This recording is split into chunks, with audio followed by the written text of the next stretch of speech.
खरं तर पुसद ही भूमी लोकमान्य टिळकांच्या पावन पदस्पर्शाने पुनीत झालेली भूमी आणि सलग 12 वर्ष महाराष्ट्राचे मुख्यमंत्री असलेले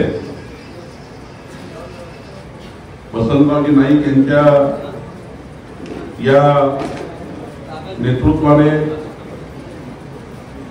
या पुसद यवतमाळ जिल्ह्याला एक दर्जा देण्याचं काम माननीय वसंतरावजी नाईक साहेबांनी त्या काळात केलं आणि महाराष्ट्राच्या इतिहासामध्ये एक महत्त्वाची भूमी म्हणून या ठिकाणी पुसद आणि यवतमाळ जिल्हा अधोरेखित झाला। खरं तर स्वर्गीय सुधाकरराव नाईक साहेब यांनी देखील या ठिकाणी आपलं जीवन संपूर्ण समर्पित केलं आणि या पुसद आणि यवतमाळ जिल्ह्याच्या महाराष्ट्राच्या विकासामध्ये अत्यंत महत्त्वाचे योगदान या ठिकाणी दिलं आणि म्हणून यांना स्वर्गीय वसंतरावजी नाईकजी स्वर्गीय सुधाकरराव नाईकजी यांचं स्मरण करतो, वंदन करतो। खरं तर 2 तारखेच्या निवडणुकीमध्ये भारतीय जनता पक्षाने खरं तर या निवडणुकीमध्ये भारतीय जनता पार्टीचा नगराध्यक्ष आणि आपले सर्व नगरसेवक निवडून येण्याकरता ही बैठक आहे। निवडणुकात तुम्ही तयार आहात का सेवक? कोण कोण तयार नाही? हात वर करा। सर्व तयार आहे? आमच्या लाडक्या बहिणी तयार आहे? खरं तर आपल्याला 51% लढाई लढायची। किती जोरात बोला, मी बोलायला आलो आहे, बोलणार नाही तुम्ही वापस जाईल। जोरात बोला, किती ती लढाई लढायची आहे? 51% ती लढाई लढायची आणि 51% ती लढाई लढायची असेल तर एक मत महत्वाचं आहे। आज बघा आपल्या सरकारने ज्या महत्वाच्या 3 बाबी सांगितल्या होत्या, महाराष्ट्र जर आपलं सरकार आलं तर आपण आपल्या लाडक्या बहिणींच्या 2.5 कोटी लाडक्या बहिणींना आपल्या सरकारला 32,000 कोटी खर्च येतो। आपल्या सरकारने ठरवलं पुढचे 5 वर्ष आमच्या लाडक्या बहिणीची योजना सुरू ठेवू आणि पुढच्या काळात योजनेला मजबूत करू। आपलं सरकार देवेंद्र फडणवीसचं सरकार पुढचे 5 वर्ष आपली योजना सुरू ठेवेल आणि मजबूत करेल। आपल्या सरकारने ठरवलं या राज्याच्या शेतकऱ्यांच्या शेतातला जो पंप आहे त्या पंपाला मोफत वीज दिली जायची। 27,000 कोटी खर्च आले। किती? जोरात बोला, किती खर्च आले? 27,000 कोटी खर्च झाले। सरकारने संपूर्ण शेतकऱ्याचं वीज बिल माफ केलं आणि पुढचे 5 वर्ष शेतकऱ्याच्या शेतामध्ये विजेचं बिल येणार नाही हा निर्णय देवेंद्र फडणवीस सरकारने घेतला, आपल्या सरकारने घेतला। बंधू भगिनींनो, आपलं सरकार आहे। जोरात बोला, आपलं सरकार नसतं आलं शेतकऱ्याच्या शेतातले 27,000 कोटी कृषी पंपाचे वीज बिल माफ झाले नसते। आपल्या सरकारने ठरवलं या पुसद मध्ये 15/10/2024 किती? जोरात बोला, 15/10/2024 च्या पूर्वी जे घर ज्या लेआउट मध्ये तयार झाले, लेआउट आहे किती लेआउट आहे? लेआउट मध्ये कोण कोण राहतात? लेआउट मध्ये कोण कोण राहतात? हात वर करा। लेआउट वाले जे प्लॉट घेतले, भूखंड आहे, निर्णय नाही की काल मी शासन निर्णय झाला, मुख्यमंत्र्यांनी मान्यता दिली, मंत्रिमंडळाने मान्यता दिली। 15/10/2024 पूर्वी ज्यांचं घर जिथं असेल त्या सर्व घरांना 7/12 देण्याचा, प्रॉपर्टी कार्ड देण्याचा निर्णय आपल्या सरकारने घेतला। आपलं सरकार बोला, माननीय मुख्यमंत्री देवेंद्र फडणवीस सरकारने निर्णय घेतला। मुख्यमंत्री बळीराजा पानन रस्ते योजना आपण आणतोय। शेतकऱ्याच्या शेतात जाणारा पानन रस्ता बळीराजा मुख्यमंत्री बळीराजा पांढर रस्ते योजना आणि पुढच्या 5 वर्षामध्ये या मतदारसंघाचा एकही पांढर रस्ता शिल्लक राहणार नाही हा निर्णय आपल्या सरकारने घेतला। आपलं सरकार आपलं सरकार बंधू भगिनींनो, माननीय पंतप्रधान मोदीजींनी दीपावलीच्या पावन पर्वाच्या 7 दिवस पूर्वी मनुष्याला झोपून उठल्यापासून झोपतपर्यंत जे वस्तू लागतात, काय म्हटलं मी, मनुष्याला झोपून उठल्यापासून झोपतपर्यंत ज्या ज्या वस्तू लागतात त्या सर्वसामान्य गरीब माणसाच्या सर्व वस्तूवर 27% टॅक्स माफ करण्याचा निर्णय माननीय पंतप्रधान मोदींनी घेतला। 100 रुपयाची वस्तू आता 60 रुपयांमध्ये। आपलं सरकार एक कमळाचं मत देवेंद्र फडणवीसचं सरकार, महायुतीचं सरकार, मोदींचं सरकार दिल्लीमध्ये, आणि या दोन्ही सरकारच्या माध्यमातून किती योजना चालतात। माननीय पंतप्रधान मोदींच्या केंद्र सरकारच्या माध्यमातून 55 योजना, किती योजना, देवेंद्र फडणवीसच्या सरकारच्या 48 योजना, किती योजना। या सर्व योजना पुसद मध्ये दिग्रस मध्ये आणण्याकरता 2 तारखेच्या नगरपालिकेची निवडणूक आहे। कशा करता आहे, दोन्ही सरकारच्या योजना अशी व्यवस्था नाही आहे। दिल्ली मुंबईवरून योजना पाठवते डायरेक्ट दिग्रस मध्ये, डायरेक्ट पुसद मध्ये डायरेक्ट येतो असं नाही होत। या राज्याची केंद्राची प्रत्येक योजना ही नगरपालिकेच्या माध्यमातून करावी लागतं। प्रधानमंत्री मोदीजींनी महाराष्ट्राला 30 लाख घर दिले। हे घर, त्यापैकी जर 5000 घर जर आपल्याला पुसदला पाहिजे असतील तर जोपर्यंत आपला नगराध्यक्ष निखिल चित्तरवार त्यावर सही करत नाही तोपर्यंत घर मिळत नाही। नगराध्यक्षाला पहिली सही करायला लागतं। आता नगराध्यक्ष आपल्या जवळ आहे। या शहरामध्ये सरकारी जागेवर बसलेल्या व्यक्तीला जर पट्टा वाटप करायचा असेल, घर द्यायचं असेल तर मी पट्टेवाला मंत्री आहे। पट्टेवाला मंत्री कोण राहतो, तुमची मालमत्ता घर दार सर्व, जसं पोलिसांचं काम आहे तुमच्या जीवाचं रक्षण करणे, तसं आमच्या खात्याचं काम आहे, कलेक्टर तहसीलदार हे काम आहे तुमच्या मालमत्तेचं रक्षण करणे। मालमत्तेचं रक्षण करण्याची जबाबदारी महसूल मंत्र्याकडे आहे आणि म्हणून निर्णय घेतला की 15/10/2024 पूर्वी सर्व घर कायदेशीर करणे। सरकारी जागेवर बसलेल्या प्रत्येक व्यक्तीला घर मिळालं पाहिजे, पट्टा मिळाला पाहिजे, ही जबाबदारी माझी आहे। आपला नगराध्यक्ष निवडून आल्यानंतर मी पुसद मध्ये कलेक्टरला सांगून एक मोठा कॅम्प घेणार आहे, सर्व घरांचे पट्टे वाटप मी करणार आहे, सर्वांना प्रॉपर्टी कार्ड देणार। आपलं सरकार आपलं सरकार आहे म्हणून आपल्या पार्टीच्या बैठकीला महसूल मंत्री आले। आपलं सरकार नसतं मी महसूल मंत्री असतो का, असतो का। महाराष्ट्राच्या जनतेने 3,18,00,000 मतं देऊन, किती मतं, महाराष्ट्राच्या जनतेने 3,18,00,000 मतं देऊन देवेंद्र फडणवीस सरकार महाराष्ट्रात आलं। महाराष्ट्राच्या इतिहासामध्ये सर्वात बहुमताचं सरकार आलं। आणि काँग्रेसवाले, तुमच्याकडे काँग्रेस उभी आहे, फार हालत खराब आहे काँग्रेस पार्टीची।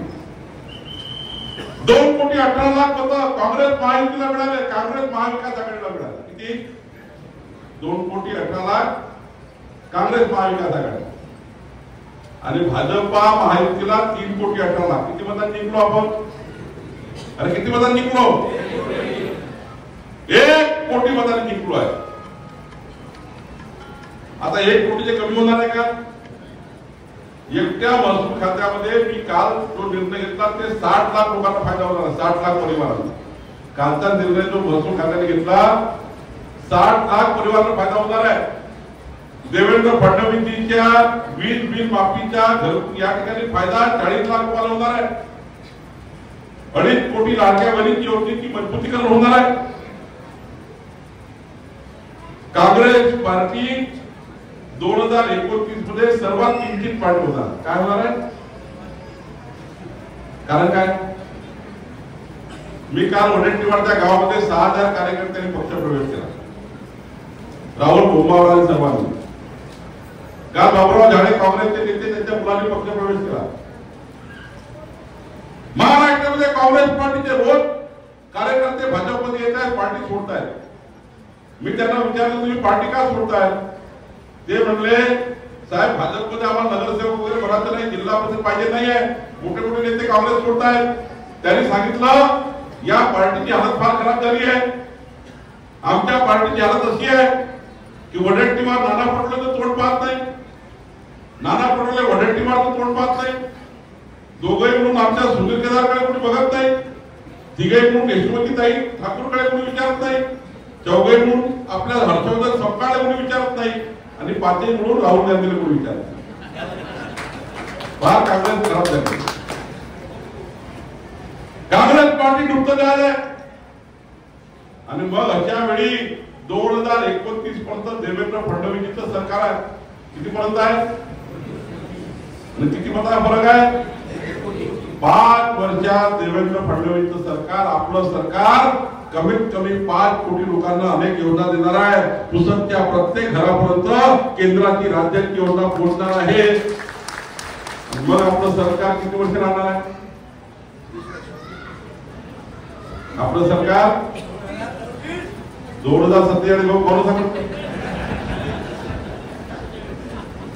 20 वर्ष काँग्रेस पार्टीमध्ये धमक नाही आहे. या महाराष्ट्रामध्ये जनतेने 1 कोटी मतं दिली आहेत, पुन्हा आपले मतं वाढणार आहेत. आपलं सरकार रोज काम करत आहे, आपण रोज निर्णय करतोय.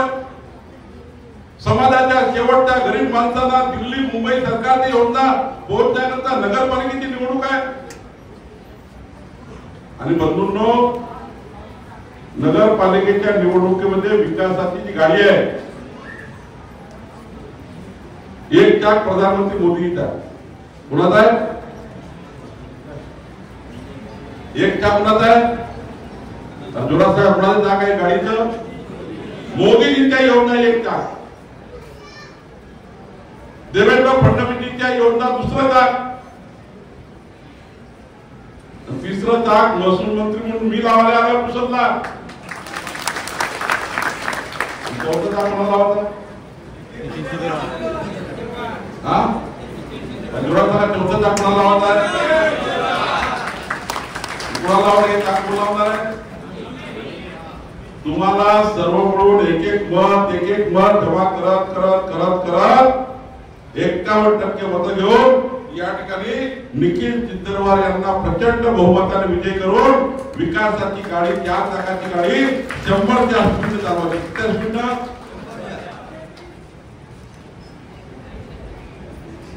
शेवटच्या स्पीडने कोण चालणार? मी चालणार, तुम्ही चालणार. पुसदचा विकास करायची कोणाची गरज आहे? आज बंधू भगिनींनो, खऱ्या अर्थाने माझ्याकडे जास्त नाहीये, पण जे काही मी बघितलं आहे आतापर्यंत आपल्या सरकारने 47 कोटी रुपये या पुसद शहराला दिले. पुसद नागपूर रस्त्याकरता काल 20 कोटी रुपये दिले. या ठिकाणी नगरपालिकेच्या विकासाचा आराखडा आपण तयार करतोय. 3,500 घरकुल आपण देतोय. 1000 नमुना ड जे केल्या ते नमुना ड क्लिअर करण्याची जबाबदारी महसूल मंत्री माझी आहे. पुसदच्या पाणी पुरवठा योजनेला 67 कोटी मिळाले. 20 कोटी रुपये विठाळा वार्ड मध्ये मिळाले आहेत. आणि या विकासाच्या योजनेमध्ये खऱ्या अर्थाने 4 चाकं लावणे आता आपली जबाबदारी आहे.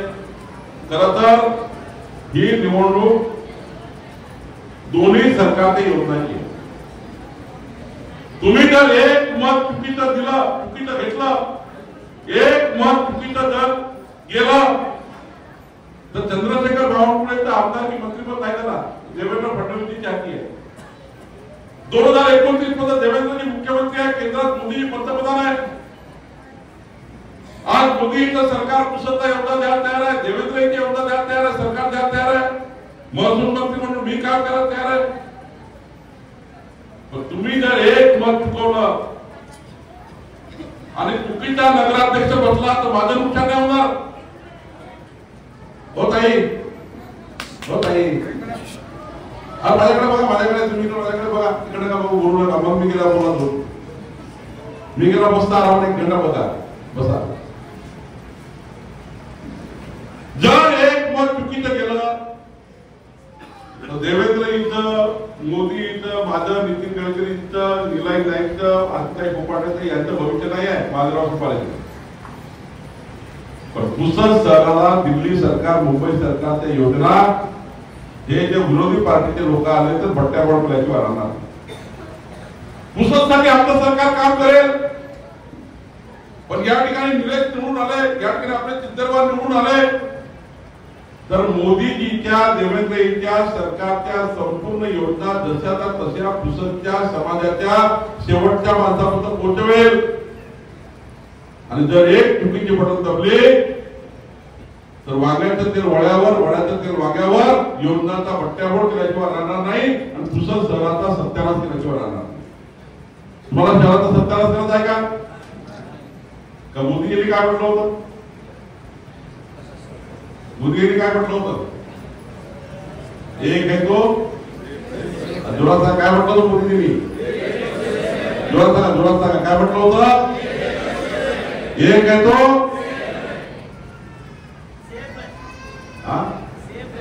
सेफ आहे.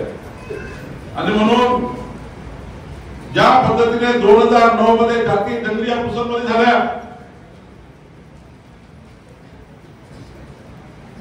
झाल्या या शहरात पुन्हा जाती दंगली होऊ नये ही काळजी घेण्याची जबाबदारी भारतीय जनता पार्टीची आपली आहे. पुन्हा या शहरामध्ये दंगली होणार नाही काळजी घेण्याची जबाबदारी. आणि म्हणून सामाजिक सलोखा ठेवणे, या शहराला मजबूत करणे, झोपून उठल्यापासून झोपतपर्यंत मनुष्याच्या जीवाचं रक्षण करणे, झोपून उठल्यापासून झोपतपर्यंत आपल्या समाजामध्ये मालमत्तेचं रक्षण करणे. आणि हे सर्व करायचं असेल तर कुणाची तरी बटन दाबायचं आहे, कोणीतरी निवडून येणार आहे. एक कमळाची बटन मोदीच्या, देवेंद्रजींच्या आपल्या सर्व योजनांना या पुसदना मजबूत करण्याची आहे. आणि दुसरी बटन जे आहे ते या पुसद शहराचा सत्यानाश करणार आहे. ऐका नाही आहे? तुम्ही ऐका नाही? तुला सांगा, यावेळी लक्ष्मीपूजन केला, कोणी कोण लक्ष्मीपूजन केलं? दीपावलीचं लक्ष्मीपूजन कोणी केलं? खरं सांगा, इमानदारी कोणी कोणी जरा जोरात असतो आणि जरा जोरात करत असतो कसं घाबरतात. आमच्या लाडक्या बहिणी लक्ष्मीपूजन केलं की नाही केलं? आई महालक्ष्मी कशावरती? जोरात सांगा, आई महालक्ष्मी कशावरती? कमळावर होती ना? मग महालक्ष्मी जी कमळावर होती तर विकासाची पुसदची लक्ष्मी सुद्धा कमळावरच आल्याशिवाय राहणार नाही, कमळावरच आल्याशिवाय राहणार नाही. आणि म्हणून पुसदची गॅरंटी घ्यायला मी आलो. देवेंद्रजींनी मला पाठवलं,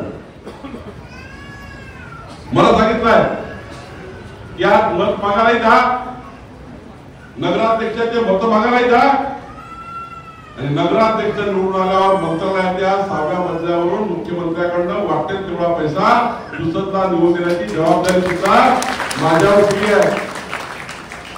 निलय नाईक माझ्यासोबत आहे, आतिसाई आहे, सुपारीजी आहे, या ठिकाणी व्यासपीठावर अनेक नेते आहे. त्यामुळं माझी विनंती आहे, मी ज्या विषयाकरता आलोय त्या विषयाला आपण सर्वांनी आजपासून याची आता काळजी करू नका.